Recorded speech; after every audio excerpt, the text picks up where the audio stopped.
अस्सलाम वालेकुम मेरे प्यारे दोस्तों, कैसे हैं आप। आज जो मैं आप लोगों के लिए रिटायरमेंट का वीज़ा लेकर आया हूँ वो है जी थाईलैंड का। ठीक है, थाईलैंड एक बहुत ही अच्छा कंट्री है। टूरिज़्म के हवाले से लोग वहाँ पे जाते हैं, एंजॉय करते हैं। और यहाँ पे दोस्तों थाईलैंड में रिटायरमेंट वीज़ा के लिए कोई ज़्यादा कोई रिक्वायरमेंट की ज़रूरत नहीं होती। थाईलैंड का जो रिटायरमेंट वीज़ा है वो लेना बहुत ही आसान है। ठीक है, यहाँ पे फॉरेनर भी सेफ़ हैं और कोई इक्का दुक्का वाक़यात हुए हैं जिनकी वजह से थोड़ा सा इशू हुआ। अदरवाइज़ यहाँ पे बिल्कुल सेफ़ एंड साउंड लाइफ है। मैं वहाँ पे गया हूँ और वहाँ पे मैंने फॉरेनर्स की रिस्पेक्ट देखी है। अब हम बात करेंगे इनके जो रिटायरमेंट वीज़ा की, तो पहले हम उसके बेनिफिट्स की बात करेंगे, फिर हम उसके रिक्वायरमेंट की बात करेंगे और फिर हम समझेंगे कि उसको अप्लाई कैसे करना है और क्या क्या चीज़ें चाहिए। और फिर एंड में दोबारा हम इसके अलावा भी एक दो वीज़े हैं जो कि रिटायरमेंट के ज़िम्मे में आते हैं, हम उनकी भी बात करेंगे। ठीक है, सबसे पहली बात तो ये कि ये जो रिटायरमेंट का वीज़ा है ना दोस्तों, ये आपका डोर होता है थाईलैंड में परमानेंट रेजिडेंस का। और याद रखें, जो शख्स 5 से 7 साल थाईलैंड में रह लेता है और उसको थाईलैंड का कौमी तराना भी आता है, उसको उनकी लैंग्वेजेस आती हैं, उनके रूल्स को फॉलो करता है, तो उसको वहाँ पे परमानेंट रेजिडेंस भी मिल सकती है। अब ये जो रिटायरमेंट का वीज़ा है ये ऐसा वीज़ा है कि इसमें आप मैं बेनिफिट्स बता सकता हूँ। इसको री एंट्री परमिट के तहत भी यूज़ कर सकते हैं, बार अगेन एंड अगेन इसको रीन्यू भी कर सकते हैं। और इसका अनलिमिटेड रिन्यूअल है, याद रखिएगा, इसका अनलिमिटेड रिन्यूअल है। और ये आप थाईलैंड में रह के, इसकी ज़रूरी नहीं कि आप दोबारा अपनी कंट्री में आएँ और उसको रीन्यू करवाएं। ये आप थाईलैंड में रह के भी इसको रीन्यू कर सकते हैं बार एंड बार।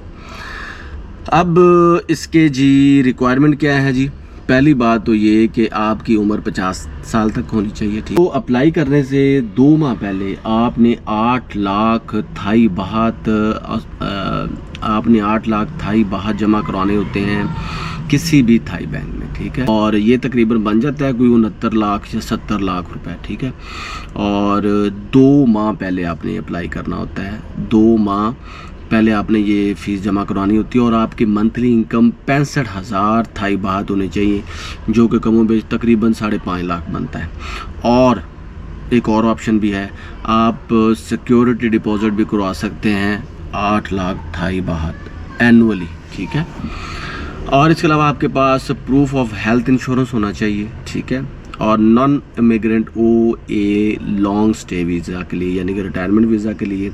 और जो आपकी हेल्थ इंश्योरेंस है वो 4 लाख थाई बात को कवर करती हो, और जो आउट पेशेंट कवरेज है वो कम से कम 40,000 थाई बात उसको कवर करती हो। ठीक है, इसके अलावा दोस्तों फाइनेंशियल रिक्वायरमेंट को आप मीट करते हो, आपकी बैंक स्टेटमेंट तकड़ी हो। ठीक है, और जैसे कि मैंने पहले बताया कि आप ये 8 लाख वहाँ पे डिपॉजिट करवा सकते हैं और आपकी 65,000 थाई बाहत आपकी इनकम होनी चाहिए पर मंथ। ठीक है, और ये पैसिव इनकम हो, ये जॉब ना करती हो।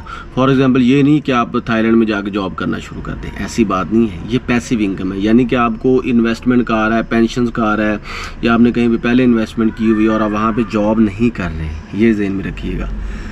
और इसके अलावा आपको पुलिस क्लियरेंस सर्टिफिकेट भी चाहिए, मेडिकल सर्टिफिकेट भी चाहिए और प्रूफ ऑफ हेल्थ इंश्योरेंस चाहिए। अब जब हम बात करें दोस्तों इसके स्टेप बाय स्टेप वीज़ा की, कि हम इसको कैसे अप्लाई कर सकते हैं, तो ये वही प्रोसेस है जो आप पाकिस्तान में रह के थाईलैंड के लिए अप्लाई करते हैं। ठीक है दोस्तों, जिस तरह पाकिस्तान में ऑनलाइन वीज़ा अप्लाई करते हैं इसका थाईलैंड के वीज़ा के लिए भी, उसी तरह आप सेम इसका वीज़ा अप्लाई करेंगे। इस सिलसिले में मेरी एक वीडियो है, थाईलैंड का वीज़ा कैसे हासिल करते हैं, ये ऊपर उसका लिंक नज़र आ रहा है, इसको आप क्लिक करेंगे तो आपको पूरा प्रोसेस पता चल जाएगा। आपने 90 डेज़ के नॉन इमिग्रेंट O वीज़ा के लिए अप्लाई करना होता है, और फिर आपने विदिन 30 डेज़ वहाँ जाके इमिग्रेशन ऑफिस होता है, बैंकॉक में भी है, पताया में भी है, फुकत में भी है, वहाँ पे जाके आप इसको रीन्यू कर सकते हैं इस वीज़े को। ठीक है, और ये पहले 90 डेज़ का होगा, उसके बाद ये बढ़ता आप जितना मर्ज़ी इसको रीन्यू करवाएं। ठीक है, और इसकी जो वीज़ा फ़ी है, ठीक है, वो वैसे ही है जैसे कि 13,000 रुपये सिंगल एंट्री के साथ। लेकिन इसके बाद आपको रिपोर्ट करना होता है वहाँ पे 90 डेज़ के बाद, वो 1 साल के लिए 2 साल के लिए आप इसको रिन्यू कर सकते हैं, ठीक है। और उसके बाद ये है कि आपका जो बैंक अकाउंट वहाँ पे होगा ना, उसी से वो इसको फ़ी को आप डिडक्ट भी कर सकते हैं, ठीक है। ये तो होगी एक बात। दूसरी बात ये है कि आपने करना ये होता है, तमाम डॉक्यूमेंट जो मैंने आपको बताए हैं उनको आपने PDF के फॉर्म में रखना होता है और यहाँ पे अपलोड करने होते हैं, ठीक है। साथ में आपने फ़ीस जमा करवा देनी है। जब आपको ये वीज़ा ग्रांट हो जाएगा देन यू कैन, याद रखें ये नॉन इमिग्रेंट ओ वीज़ा है, ठीक है, O to A वीज़ा, ठीक है। और इसके साथ साथ दोस्तों ये है कि आप दूसरे लॉन्ग स्टे वीज़ा भी अप्लाई कर सकते हैं, जैसे कि एलीट वीज़ा है, ठीक है। ये 5 to 20 ईयर्स तक होता है। LTR लॉन्ग ट्रैवल जो वीज़ा है, LTR वीज़ा जो है, ये लॉन्ग स्टे वीज़ा, ये 10 साल के लिए इसकी वैलिडिटी होती है, ठीक है।